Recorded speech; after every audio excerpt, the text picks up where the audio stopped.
백낙청 TV에 오신 시청자 여러분 반갑습니다. 그리고 고맙습니다. 오늘부터는 백낙청 회화록이라고 여러 군 나와 있지 않습니까? 그것을 좀 몇 회에 걸쳐서 짚어볼까 합니다. 그 첫 회로 내용상으로도 1권에 들어가 있는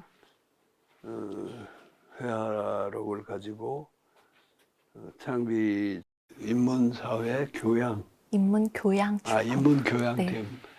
인문교양팀 교양부의 부서장을 맡고 있는 이하림 씨를 모셨습니다. 물론 그 옛날 회화록을 출발점으로 삼지만은 또 오늘의 시점에서 그 후에 제 작업이라든가 또 이하림 씨 자신의 지금 현재 갖고 있는 생각 이런 걸 자유롭게 토론해 보려고 합니다. 하림 씨, 예, 반갑습니다. 네, 어서 오세요. 네. 안녕하세요. 저는 이하림입니다. 2011년도에 창비 어린이 출판부에 입사를 해서 지금은 이제 창비 인문교양 출판부에서 편집자로 일을 하고 있습니다. 백낙청 TV에 이렇게 나오게 될 줄은 상상도 못했는데 이렇게 나오게 돼서 떨리기도 하고 기대도 됩니다. 잘 부탁드립니다. 공부길은 찾아오신 분이 주도를 하게 돼 있어요. 네. 그러니까 질문도 하시고 네. 진행해 주세요. 네. 선생님께서 말씀해 주신 대로 오늘은 백낙청 회화록 1권에 대해서 이야기를 나누게 되었는데요. 백낙청 회화록 1권에 대해서 잠시 설명을 드리자면 백낙청 회화록 1권은 1968년도에 당시 이제 소설가셨던 선우일 선생님과의 자담을 시작으로 해서 1980년도까지 이제 선생님의 여러 회화들을 두루 담고 있는 책입니다. 1968년이라고 하면 이제 지금으로부터 무려 56년도 전의 일인데 그 당시 어떤 지식인들의 치열한 시대의식이나 문제의식 같은 것들이 아주 이제 대화라는 형식을 통해서 생생하게 담겨 있어서 무척 뜻깊은 기록이라는 생각이 들었습니다. 특히 이제 선생님은 당시에 이제 31세에 지금으로 생각하면 굉장히 젊은 이제 청년 이제 문학 평론가셨는데 쟁쟁한 소설가셨던 선우이, 김동리, 정강용 문학계의 아주 대선배라고 할 만한 소설가 분들과 함께 토론을 하시고 또 문학과 사회 연관성에 대해서 아주 적극적으로 옹호하시고 하시는 모습들이 굉장히 강렬하고 인상적인 독서 체험이었습니다. 오늘 본격적으로 이야기할 자담은 분단시대의 민족문화라는 제목의 자담입니다. 이 자담은 이제 1977년도에 이루어진 자담이고 당시 한국 사학자셨던 강만길 선생님, 그리고 미술평론가 김윤수 선생님, 언론인 리영희, 그리고 국문학자 임형택, 그리고 선생님까지 이렇게 5분이서 분단시대의 민족문화라는 제목으로 자담을 하시는데요. 1977년이라고 하면 사실 제가 태어나기도 이전인 시절이어서 그 시대가 좀 어떤 시대일까 좀 짐작을 하고 이 자담을 읽는 게 좋을 것 같아서 그 시대에 대해서 아주 간략하게 검색을 해보았습니다. 1977년은 우리나라 그 현대사에서 아주 뜻깊은 해로 기록이 되어 있는데요. 바로 국민소득 1,000달러를 달성하고 그리고 수출 100억 달러를 달성을 해서 77년을 기준으로 그 15년 전만 해도 세계에서 가장 가난한 나라였던 대한민국이 이제 중진국에 입성을 하게 된 해라고 기록이 되어 있었고 당시의 정치적 상황을 보면 박정희의 어떤 유신 체제가 굉장히 큰 위세를 떨치던 시절이기도 한 걸로 파악을 했습니다. 이런 시대 인식 속에서 선생님께서 분단시대의 민족문화라는 이제 자담을 아마도 직접 기획을 하시고 또 이제 다른 선생님들을 모아서 같이 자담을 하셨을 텐데 어떤 시대 인식 속에서 이런 자담을 기획을 하셨고 왜 하필이면 그 네 분과 함께 이야기를 하셨을지 그게 궁금합니다. 이하림 씨는 태어나기 전이라서 네. 검색을 해서 지금 몇 가지 얘기를 해주셨는데 지금으로부터 따지면은 무려 47년 전이에요. 그래서 이 좌담 자체는 나는 아직도 이게 그 시대로서는 굉장히 기념비적인 좌담이었다고 자부하고 있습니다. 그러나 요즘 독자들이 읽을 때 또 내가 다시 읽어봐도 요즘 우리 실감하고는 잘 어울리지 않는 원칙론이라든가 좀 단순한 진단 이런 게 눈에 띄어요. 네. 그래서 그거를 좀 그 시대적인 상황에서 상황을 알고 읽는 게 좋을 것 같다 그러면 네. 생각합니다. 기념비적이라고 한 것은 창비가 좌담을 길게 시작한 것은 10주년 때였어요. 네. 그 이제 76년이 되죠. 그리고서는 국사에 관한 좌담을 또 하나 길게 했고, 이 분단 시대의 민족문화라는 좌담이 아마 원고지 매수로 500매가 넘었을 거예요. 그러니까 지금 그때는 그런 좌담을 하는 데가 없었어요. 네.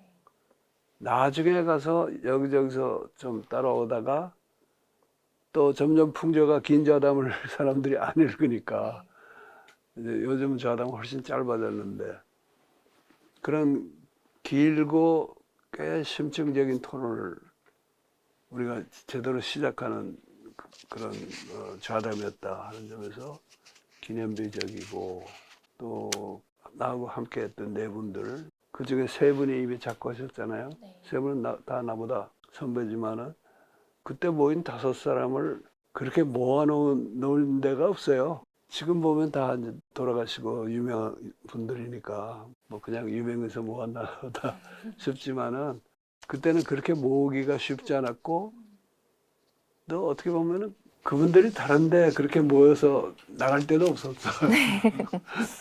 1977년이라는 시점에서 지금 하렘 씨도 몇 가지 지적을 했지만은 이게 이제 박정희 말기거든요. 거의 79년에 유신이 끝나잖아요. 유신 체제 박정희 암살당하고 47년 전이라는 걸 좀 되돌아보면은 정전 체제가 성립되고 나서 한 24년 됐을 때입니다. 그리고 이제 그 후에 4.19도 있고 뭐 5.16도 있고 그 5.16 난지 해로 하면 한 16년 됐을 네. 때고 그러니까 지금 보면은 그 상당히 짧은 기간이었죠. 네. 그러니까 박정희 독재가 18년을 가는데 16년째였어요. 네. 거기다가 통일 얘기를 많이 하는데 한국 사회에서 통일 얘기하기가 참 힘들다가 거의 막혀 있다가 7.4 공동성명이라는 게 나오잖아요. 72년에. 네. 그러고 나서 국민의 통일 열기도 높아지고 통일이 곧 될 것 같다는 생각을 하는 사람도 많아지고 그 통일 논의가 좀 활발해졌는데 바로 그 해에 박정희 대통령이 유신을 선포하고 네. 자기가 이끌던 제3공화국 정부에 대한 쿠데타를 대통령이 직접 하잖아. 네. 그래가지고 유신체제가 성립되니까 그 후에도 이제 통일 얘기는 계속했지만은 그런 언론의 자유 같은 게 훨씬 탄압이 되고 그래가 77년쯤 되면은 이게 상당히 좀 무시무시한 네. 상태였어요. 네. 7, 8년, 7, 9년은 더하지만은 7.4 공동성명 5년 후이자 유신 선포 5년 후에 시점이라는 것 그것도 감안할 필요가 있고 그리고 75년에는 남베트남이 멸망을 하죠. 베트남 통일이 되잖아요. 그래서 북은 북대로 위기의식이 굉장히 클 때고 지금으로서는 왜 이 정도밖에 얘기 안 하나 싶은 얘기지만은 그때는 그 정도 하기도 쉽지 않았다는 거. 그 점을 좀 염두에 두면서 읽어주면은 좋지 않을까 싶어요. 아까 한 질문을 내가 다 대답하지 않고 우선 뭐 네. 시대 얘기만 했는데 네. 뭐 빠뜨린 얘기 있으면 추가로 질문하시고. 네, 아니요. 그 뭐 네 분을 선택하신 거에 대해서는 네 이후에 네 분을 선택한 거는 그분들이 다 창비의 이미 대표적인 필진이었는데 이명덕 선생은 그때 뭐 저 30대 초반이었고 나도 40 되기 전이었잖아요. 리영희, 강만길 또 미술 분야지만은 김현수 선생 이런 분은 창비의 중요 필진일 뿐 아니라 한국의 대표적인 진보 논객이었어요. 그분들이. 여기 이제 한 명이 더 추가 우리가 한다면은 박현철 선생님이 계시죠. 그분은 경제학자인데 6명, 7명 모아서 촬영하기도 뭐하니까 분야별로 특히 이제 민족 문화 얘기니까 경제학자인 박현철 선생은 빠졌지만은 그 시기에 좀 각계의 중요한 인사를 창비에 가까운 분들을 모은다고 할 때는 네 분을 고르는 게 뭐 상당히 그 논리적인 네. 귀결이었고, 박현 선생 한 분 빼면은 지금 봐도 왜 이러저러한 분은 빠져있냐, 그때 창비의 중요 필진 중에 그런 말이 나올 여지는 그렇게 많지 않은 것 같아요. 문인들 빼고. 네. 근데 이게 이제 문학 좌담은 아니었으니까. 얘기 난 김에 분단 시대의 민족문화라는 좌담이 우리로서도 상당히 기념비적인 좌담이라고 자부했지만은, 그때 일본에서는 한일 연대, 네. 그쪽에서는 일한연대라고 부르죠. 일한연대의 활동이 상당히 활발하게 전개됐어요. 네.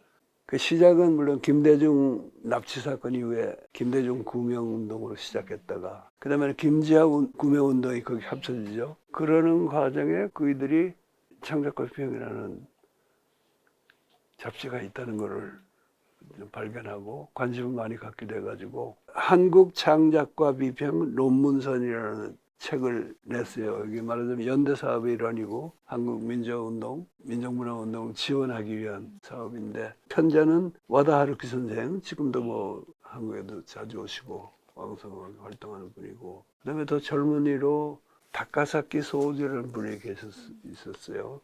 고기 종사라고 하겠는데, 이분은 건강이 좋지 않아가지고 활동을 제대로 안 한 지가 오래됐습니다만 나이는 훨씬 젊고 한국어를 잘해요. 거기다가 이제 또 번역 자체는 미즈노 나오키라고 교토대학 교수하신 분이 있어요. 그 당시에는 박사 과정이 있을 때고, 또 한 분은 미야지마 히로시라고 성균관대학 그 동아시아 연구원에 오래 와서 한국에서 가르치는 분인데, 이분도 그때는 아마 교수 되기 전일 겁니다. 그분들이, 그러니까 번역은 아마 다카사키 소우지, 미즈노 나오키, 미야지마 히로시, 이 세 분들이 주로 하셨을 거고, 와다 선생이 총 책임을 져서 지고 했는데, 이 책을 목차를 보면은 이 좌담의 네 글로는 창비 창간 어때 내가 쓰는 곤도 논문, 새로운 창작과 비평의 자세. 나는 별로 평가하지 않는 옛날 글이지만 그걸 앞에 실었고, 뭐 연몽 선생의 만의 한용운론이라든가, 그리고 재밌는 거는 노재봉 씨, 지금은 상당히 극우 인사지만은 그의 공부 정리도 하고, 당시로서는 서울대학교 외교학과 교수였죠. 그런 분, 강만길, 송권호, 박현채, 그리고 박태순 작가, 이런 게 실렸습니다. 그러면서 그 책의 제목을 좌담 제목으로 가지고 분단시대의 민족문화라고 달아줬어요. 이 책이 나오면 79년 7월인가 그렇습니다. 그때 이제 진짜 무시무시할 때죠. 77년 9월이면은 내가 그때 인간 해방의 논리를 쳐서라는 책이 그때 나왔거든요. 네. 그리고 이보현 편에서 내가 그 얘기를 했지만은 그 책이 나올 무렵에 나는 관악경찰서에 잡혀가지고 구속되느냐 마느냐 뭐 하다가 한 열흘 만에 풀려난 일이 있어요. 그런데 그 무렵에 일본에서 책이 나와가지고 그해 가을에 일본에 지금도 있지만은 교도통신사라고 있잖아요. 공동통신사. 교도통신사의 서울 특파원이 이 책을 들고 왔어요. 붙이거나 할 수 없는 시기니까. 들고 와가지고 나를 만나서 주는데, 와다 선생이 편지를 하나 보냈어요. 그때는 와다 선생하고 나하고 안면이 없을 텐데. 그런데 이제 그때가 얼마나 무서운 시대였나. 아니면 이게 내가 쫄짱부라는 얘기도 되지만은, 내가 그 글을 그 자리에서 받아서 읽고 감사하다고 인사를 하면서도 답장이나 무슨 메모를 안 써줬어요. 왜냐면 그게 중간에 어디 새질 리는 없지만은, 그때는 해외에서 반유신 운동하는 사람들도 무조건 뭐 조령계하고 같이, 조청란하고 같이 국외 뭐라 그랬더라, 반국가 세력인가 그렇게 몰아붙일 때예요. 그래서 증거를 안 남기려고 답장을 안 쓰고 그냥 말로만 진심으로 감사드린다고 그렇게 전했던 기억이 나네요. 그럼 그 이후에는 뭐 와다하루키 선생님 와다하루 네, 선생이 네. 오신 거는 아마 90년대 초쯤 되지 않았을까? 네. 김영삼 정부 때일 거예요. 예. 그때 뒤늦은 그러면 인사를 하셨었나요? 그렇죠. 상봉하기는 그때가 처음이고, 그리고 와다 선생하고는 뭐 지금도 거의가 나보다 3일 늦게 태어났어요. 그래서 지금도 여전히 아주 가깝고 서로 신뢰하는 친구로 남아 있습니다.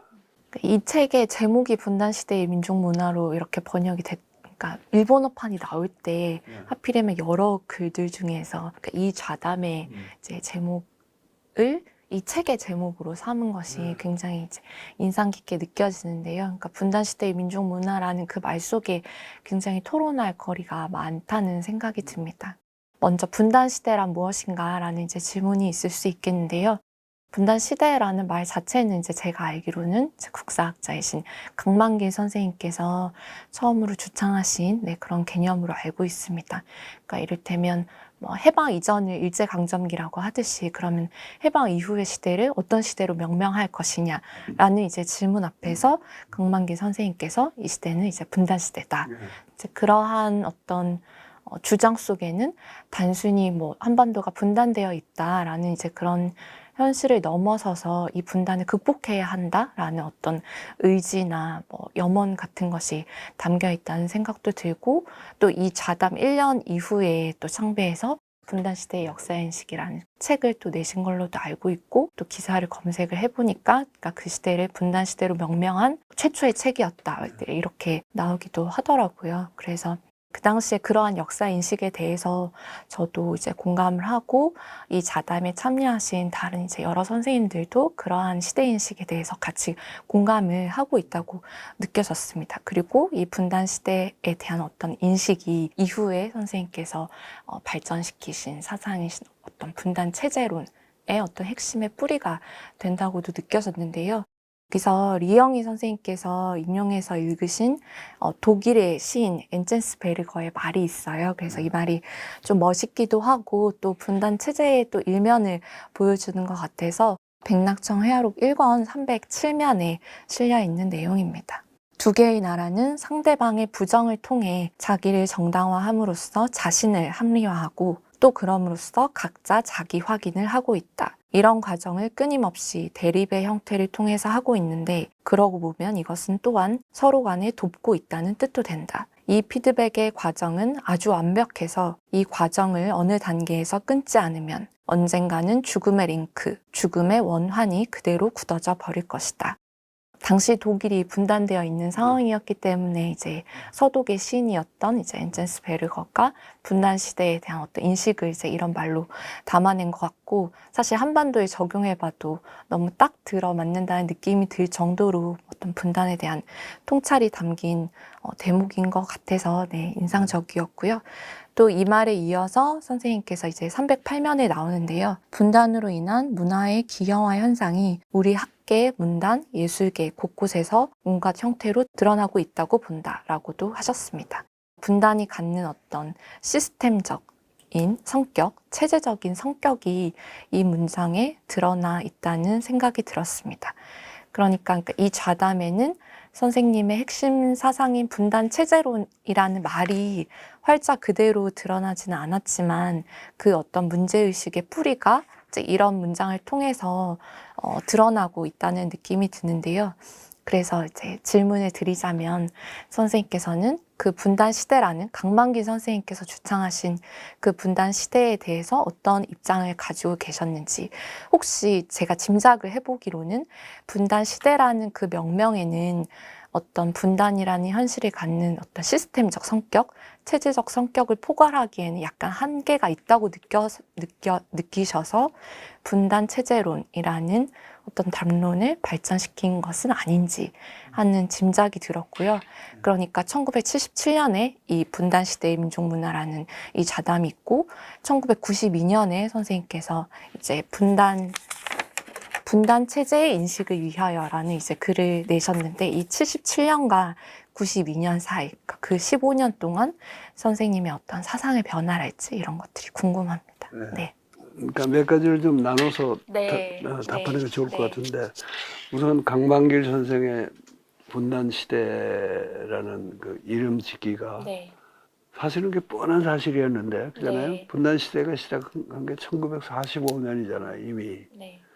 1945년에서 강 선생님이 한 게 70년대 중반인데, 한 30년에 걸쳐서 그런 단어를 학자가 쓴 적이 없거든요. 네. 그런데 45년에 이미 국가가 분단이 됐고, 그것 때문에 우리가 한국전쟁이라는 참 참극을 겪었고, 지금하고 달라서 젊은이들까지도 이게 통일돼야겠다.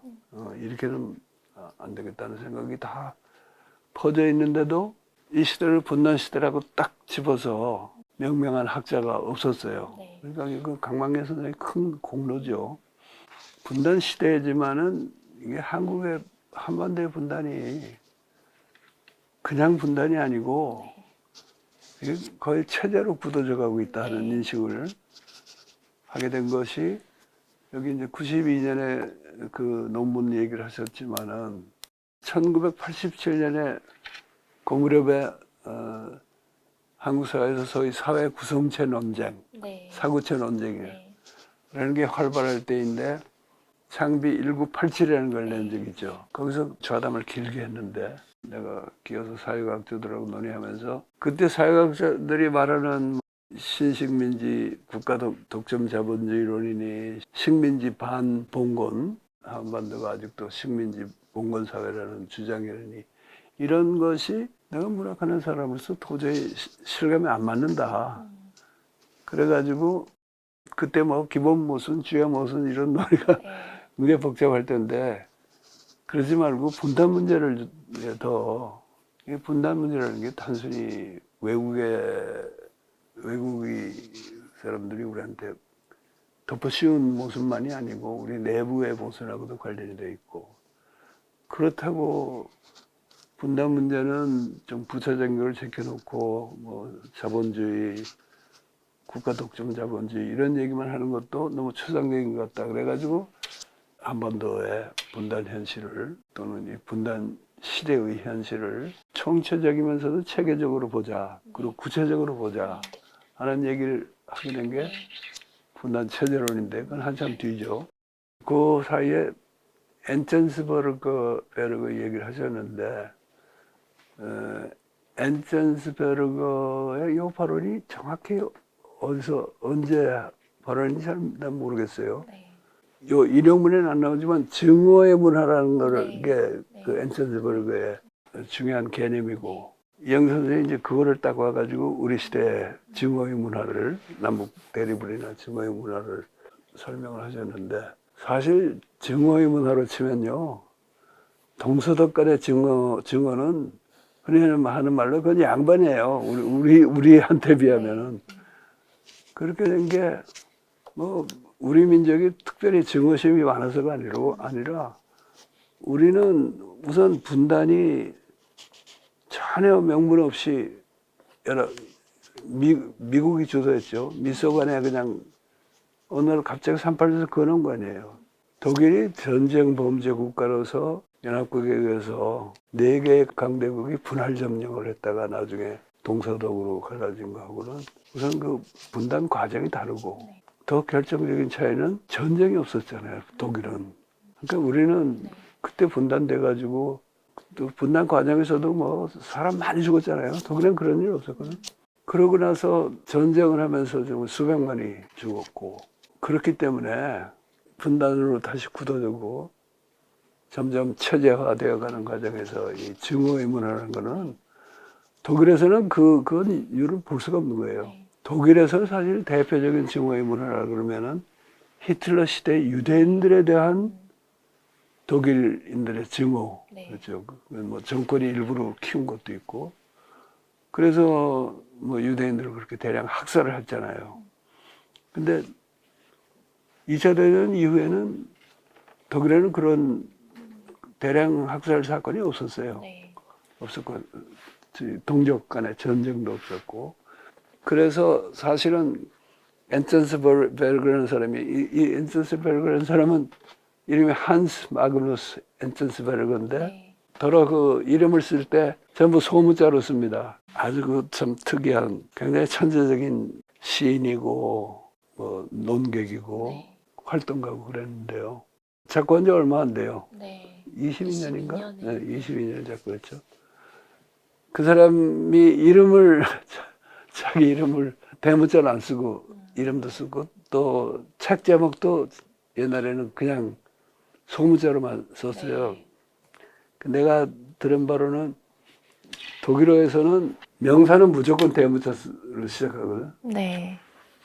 근데 이 양반이 그건 참 문제가 있고 독일인의 사고방식에 그야말로 어떤 개념을 사물로 해가지고 생각하는 거기도 문제가 있다고 생각해가지고 심지어는 이름에서조차 소문자를 쓴 적이 있어요. 나중엔 좀 그냥 타협을 한 것 같긴 한데 그러니까 그런 분인데 지금 우리 관점에서 보면 너무 서구 중심적이에요. 그래서 뭐 한국에 대해서는 아무것도 모르지. 만약에 그가 한국에 대해서 조금 관심을 가졌더라면 그가 말하는 증오의 문화의 세계적인 표본은 한국이지 독일이 아니라는 걸 알았을 거고 그리고 그 원인이 뭔가를 한국은 별로 안중에 없었기 때문에 그런 얘기가 나왔는데 그러나 엔센스버그의 그 말 자체에는 분단이 점점 체제화되어가는 그런 요인 중에 하나가 이런 증오의 문화다 하는 통찰이 담겨 있다고 봅니다. 근데 서독은 사실은 그게 분단 체제로 굳어지지 않았다고 봐요, 나는. 그리고 이 증오의 문화가 한참 설치다가 빌리 브란트의 동방 정책 이후로는 교류가 굉장히 활발해지잖아요, 동서독 간에. 그래서 동서독에 대해서는 일부밖에 적용이 안 되는 얘기고 한국으로 가자면 이게 딱 들어맞는 얘기. 네. 물론 분단 체제를 구성하는 요소에는 이런 상대방에 대한 부정하는 인식, 습관이라든가 증오의 문화가 중요한 일부이긴 한데 그게 전부는 아니고 다른 요인들을 이제 함께 분석을 해야 되는데 그러니까 엔센스버그 얘기는 이영희 선생이 독일 사람의 말을 빗대서 한국 사회를 비판했을 때 아주 적중하는 그런 말씀이었다고 생각해요. 그게 이제 점차 내 경우에는 분단 체제 그러니까 한반도는 그냥 분단이 아니라 한반도는 분단이 체제화되어 있는 사회다 하는 인식으로 옮겨간 게 80년대 말 90년대 초고 그때로부터 치더라도 벌써 한 30년 넘게 그 얘기를 내가 줄기차게 해왔는데 아직도 얼마나 많은 분들이 그 개념에 동의하시는지 모르겠어요. 요즘 분단 체제란 말은 많이 씁니다. 유통은 되고 있는데 그냥 하나의 일종의 레토릭이랄까 아니면 좀 나하고는 다른 개념으로 많이 쓰여지는 것 같아요. 분단 시대라는 시대 인식에 대해서 첫째 질문은 얼마만큼 그때 동의를 했느냐 하는 것이고 두 번째는 분단이 체제로 자리 잡아버린 현실을 포착하지 못한다는 한계가 있다고 생각하는데 어떠냐 하는 질문이에요. 근데 첫 번째 질문에 대해서는 좌담에 나온 어느 누구도 뭐 분단 시대라는 개념이 너무 막연하다든가 한계가 있다 이런 그런 인식을 기피한 사람은 없을 것 같아요. 나도 그랬고 오히려 아까 말했듯이 우리가 분단되지 수십 년 되는데도 70년대 들어서 비로소 강만길 선생이 그 시대를 분단 시대로 명명했다는 이름 지었다는 그게 참 참신하고 훌륭한 업적이라고 생각하는 그런 게 앞섰던 거죠. 분단이 체제로 자리 잡힌 현실을 포착하지 못한다는 한계는 나 자신이 세월이 지나면서 점점점 그런 한계에 대한 인식이 커져가지고 드디어 분단 체제론이라는 걸 내가 내놨는데 좌담 당시에는 5명 모두가 분단 시대라는 개념의 큰 문제의식을 못 느꼈고 그 후에 내가 분단 체제론을 개발했다 그러니까 제출한 이후로도 강만길 선생이나 이영애 선생님은 크게 그 분단 체제라는 개념에 관심을 두신 것 같지는 않아요. 김현 선생은 이제 나하고 창배를 같이 한 분이 다르고, 이명택 선생은 이제 나보다 또 한 4살 아래니까 나중에 점점 더 그 분단 체제론에 대한 공감을 갖게 네. 되셨지만, 그 두 분, 나한테는 뭐 대선배인데, 그 후에도 활동을 하시고 이제 좋은 글도 많이 쓰시고 그랬지만은 분단 체제론에 대한 관심은 특별히 안 보이십니다.